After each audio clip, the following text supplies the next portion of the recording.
కూడా ధన్యవాదాలు, నమస్కారం.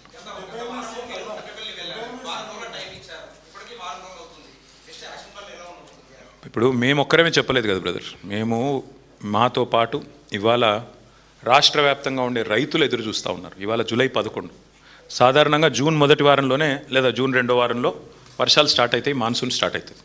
నెల అయిపోయింది, రైతులందరూ మొగులు దిక్కు చూస్తున్నారు, కన్నెపల్లి దిక్కు చూస్తున్నారు. ఆడ నీళ్లున్నాయట, ఎత్తిపోస్తలేడు రేవంత్ రెడ్డి, ఏం చేయాలని చెప్పి ఎక్కడ వాళ్ళు అక్కడ ఊళ్ళల్లో బాధపడతా ఉన్నారు. మేము కూడా ఈరోజు మనస్ఫూర్తిగా చెప్తా ఉన్నాం, వర్షాలు పడాలనే కోరుకుంటున్నాం. ఎందుకంటే ఈ మూర్ఖుడు ఏం చేసేటట్టు లేడు.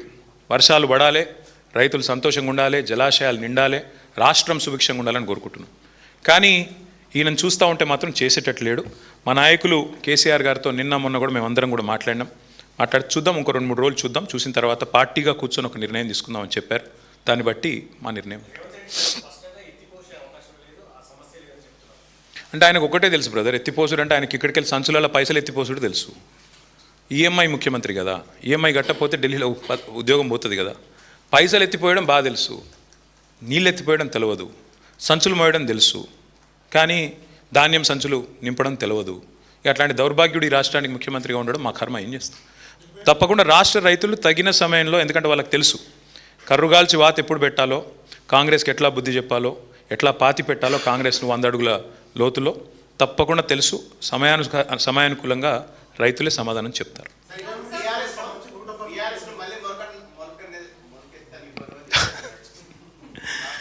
ఇప్పుడు మొలవదనుకున్న రాష్ట్రాన్నే మొలిపించిన పార్టీ మాది. మొలవదన్నారు. అట్లాంటి ఒక రాష్ట్రాన్నే మొలిపించిన నాయకుడు కేసీఆర్. ఆయనను ఈ అంగుష్ట మాత్రుడు, ఆయనకు హైట్ ఒకటే తక్కువ అనుకున్నా, బుర్ర కూడా తక్కువ అని ఈ మధ్యనే తెలిసింది. అందుకే అనేది మాట్లాడేటప్పుడు ఒళ్ళు దగ్గర పెట్టుకొని మాట్లాడాలి. మీ రాహుల్ గాంధీ గారు వరుసగా 2014 నుంచి ఇప్పటిదాకా 3 ఎలక్షన్లు ఓడిపోయింది. అయితే ఖతం అయిపోయిందా కాంగ్రెస్? ఉంటుంది కదా, అడుగో బొడుగో ఆడనే ఉంటుంది. అట్లాంటిది ఇంత పవర్ఫుల్ పార్టీ, రాష్ట్రం తెచ్చిన పార్టీ, అంత పవర్ఫుల్ నాయకుడు ఒక్క ఎలక్షన్లో మీ అన్ని అబద్ధపు మాటలు చెప్పి ప్రజలను గోల్మాల్ చేసి దొంగ ఓట్లతో గెలిచినావు నువ్వు. నీకే ఇంతుంటే, తెలంగాణ ప్రజల మీదకి తుపాకీ తీసుకుపోయిన నీకే ఇంతుంటే, తెలంగాణ తెచ్చిన మాకెంత ఉండాలని పెట్టుమని. అంత సిపాయి అయితే మొలకెత్తని అని అంటుండగా పెట్టుమని, రాష్ట్రంలో ఎలక్షన్లు పెట్టుమని. ఉప ఎన్నికలు పెడతాడా, జిల్లా పరిషత్ పెడతాడా, లేకపోతే మొత్తం శాసనసభ రద్దు చేసి అసెంబ్లీకి పోతాడా, పొమ్మని చూస్తా. ఎందుకంటే ఆయనకు తెలుసు, ఆయన సర్వేనే చెప్తున్నది. ఇప్పుడు మిడ్ టర్మ్ అయిపోయింది బ్రదర్, మొత్తం 2.5 ఏళ్ళు అయిపోయింది. లాస్ట్ ఇయర్ ఎట్లాగో ఎలక్షనే, మిగిలింది 18 నెలలు. ఈ 18 నెలలు ఏం చేయొచ్చు అని చెప్పి ఆయన సర్వే చేయించుకున్నాడు. ఆయన ఒక్కడే చేయలేదు, ఇంకో 3 సర్వేలు, మొత్తం 4 సర్వేలు వచ్చినాయి బయటికి. 4 సర్వేలు గంటా పదంగా చెప్తున్నాయి. రేవంత్ రెడ్డి సర్వే కూడా స్వయంగా చెప్పింది 78 సీట్లతో బీఆర్ఎస్ అధికారంలోకి రాబోతుందని రేవంత్ రెడ్డి చెప్పి సర్వే చేయించుకుంటే అందులో కూడా వచ్చింది. అంతేందుకే మీ వాళ్ళు కూడా చేసిండట, అది కూడా తెలుసుకో. నీ పేరు వద్దులే కానీ మీ వాళ్ళు, మీ ఛానల్ వాళ్ళకి పేరు చెప్తే మళ్ళీ అదో రపరప. కాదు ఒక్క మాట, నేను చెప్పేది అబద్ధమైతే మరి ఏ దేవుడి మీద ఒట్టు పెడతారో ఆయన చెప్పమను. ఏ దేవుడి మీద ఒట్టు పెడతారో చెప్పమను. ఆయన చేసిన సర్వేలు ఏమొచ్చిందో పెట్టమని చెప్పమను.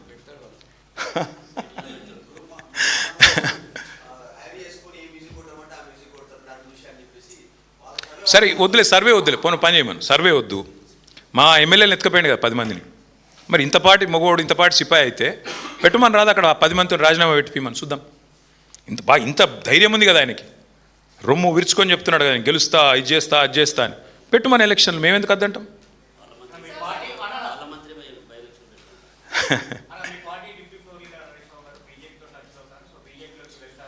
హరీష్ రావు గారు కేసీఆర్ గారు తయారు చేసిన ఒక సైనికుడు. కేసీఆర్ గారికి ఈరోజు కాదు, పార్టీ ఆవిర్భావం ముందు నుంచి మరి ఒక రక్షణ కవచంలాగా అండగా నిలబడ్డ నాయకుడు. ఆయన మీద ఈ పుకార్లు ఎప్పటి నుంచో వస్తూనే ఉన్నాయి. ఆయన చెప్తానే ఉన్నాడు పాపం. ఆయన ఒకసారి కాదు, ఇప్పటికీ కొన్ని 100 సార్లు చెప్పిండు, నా క్యారెక్టరు ఇంపార్టెంట్, నేను నీలాగా కాదు రేవంత్ రెడ్డి, నువ్వు 4 పార్టీలు మారినోడివి, నువ్వు మాట్లాడితే ఎట్లన్నాయా అని చెప్పి కూడా చెప్పిండు. ఇక ఆయన ఇంకెన్నిసార్లు చెప్పిస్తారు పాపం హరీష్ రావు గారితో. కాబట్టి శీల పరీక్షలు పెట్టాల్సింది ఎవరికన్నా ఉంటే ఈ దేశంలో, ఈ రాష్ట్రంలో రేవంత్ రెడ్డి గారికి. ఎందుకంటే ఆయనలాగా మాకు లాలూచీపడే అవసరం లేదు, ఆ పరిస్థితి లేదు. రేవంత్ రెడ్డి ఢిల్లీ పోతే ఏం చేస్తాడో నాకు తెలుసు, మీ మీడియా మిత్రులకు కూడా తెలుసు. మీరు సిగ్గుపడుతున్నారు, చెప్తలేరు. పొద్దున కాంగ్రెస్తో ఉంటాడు, రాత్రి బీజేపీతో ఉంటాడు. ఆయన గురించి ఎవరికి తెలియదండి.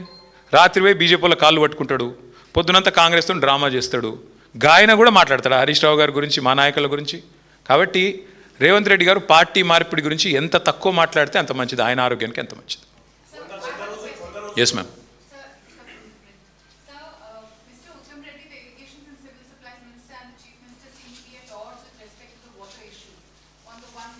Yeah, they're both very odd.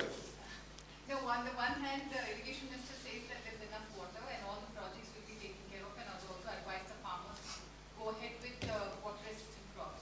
But on the other hand, the chief minister says that there's absolutely no water and it's just for farmers. What would you like to say about Well, the chief minister is a fool. Absolutely, there are no two thoughts about it. He's an absolute fool. He's somebody who has no clue about the irrigation system of Telangana, and he has no clue about what is in Godavari and what is in Krishna. In fact, he held a review very famously and he asked the engineers, which basin is Devadula under? What can you expect from such a man?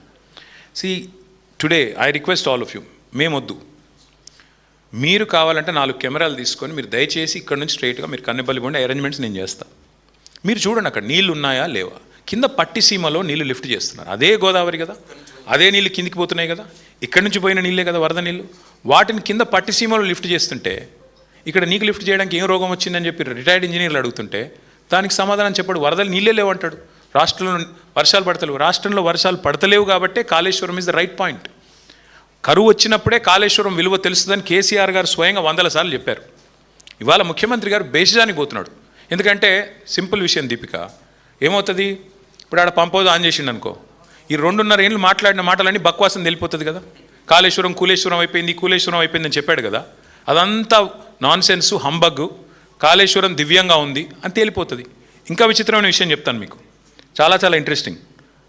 నిన్నగాక మొన్న మూసీ కోసం అని చెప్పి మల్లన్న సాగర్ నుంచి నీళ్ళు తీసుకుంటా అని చెప్పి జీవో ఇచ్చిండు. మరి కాళేశ్వరం కూలేశ్వరం అయిపోతే మల్లన్న సాగర్ ఎక్కడిది? అసలు కాళేశ్వరమే లేకపోతే మల్లన్న సాగర్ ఎక్కడిది? నీళ్ళు ఎక్కడిది? నీ మూసి ఎక్కడిది? నీ ముఖం ఎక్కడిది? కాబట్టి ముఖ్యమంత్రి గారికి పనికిమాలిన వాగుడు వాగడం తప్ప.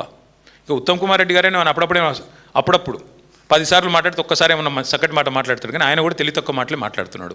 నింపా నీళ్ళు అంటాడు. నిన్ను నింపమని ఎవడు అడిగిండు? మేడిగడ్డ బ్యారేజ్తో సంబంధం లేకుండానే నీళ్లు లిఫ్ట్ చేయొచ్చని మొత్తుకుంటున్నాం, చెప్తున్నాం. ఇక నువ్వు కాదు కూడదు, నేను పట్టిన కుందేలకు 3 కాలంటే ఏం చేయాలి? ఏం చేయలేం.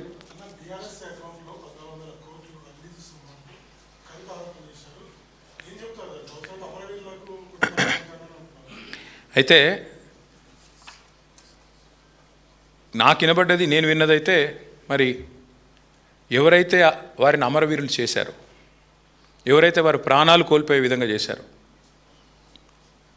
ఏ పార్టీ అయితే ఇవాళ తెలంగాణలో చావులకు కారణమో, ఏ పార్టీ అయితే దశాబ్దాలుగా తెలంగాణని పీడించుకుని తిన్నదో, తెలంగాణ ప్రజలతో వికృత రాజకీయం చేసిందో, ఆ పార్టీ అకౌంట్లో 3,000 కోట్లు ఉన్నాయి.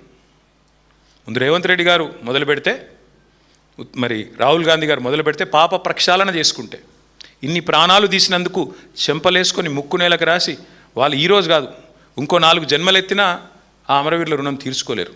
కాబట్టి ఇది వారు అన్నది కాంగ్రెస్ని ఉద్దేశించి నేను అనుకుంటా ఉన్నా. దయచేసి కాంగ్రెస్ పార్టీని అడగండి, వారు ఎన్ని కోట్లు ఇస్తారు, ఏం చేస్తారో చూద్దాం.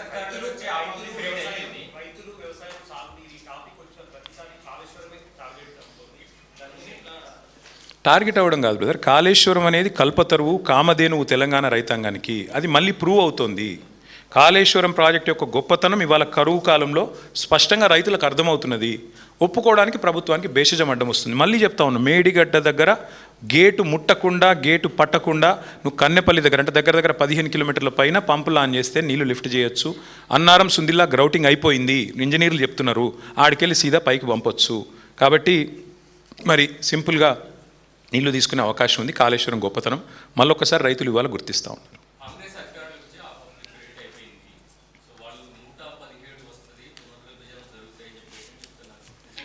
7 కూడా రావు, కాక 7 కూడా రావు. మేము ఇదివరకు కూడా చెప్పినా, మళ్ళీ కూడా చెప్తాను, 117 కాదు, 7 కూడా రావు. అది ఎప్పుడు ఎలక్షన్లు పెట్టినా కాంగ్రెస్ను ప్రజలు బొందబెట్టడం ఖాయం. మళ్ళీ కేసీఆర్ గారిని ముఖ్యమంత్రి చేయడం పక్కా. ఇది అలా రెండో అభిప్రాయం కానీ, రెండో ఆలోచన కానీ తెలంగాణలో ఎవరికీ లేదు. Thank you. పత్రికా మిత్రులందరికీ నమస్కారం.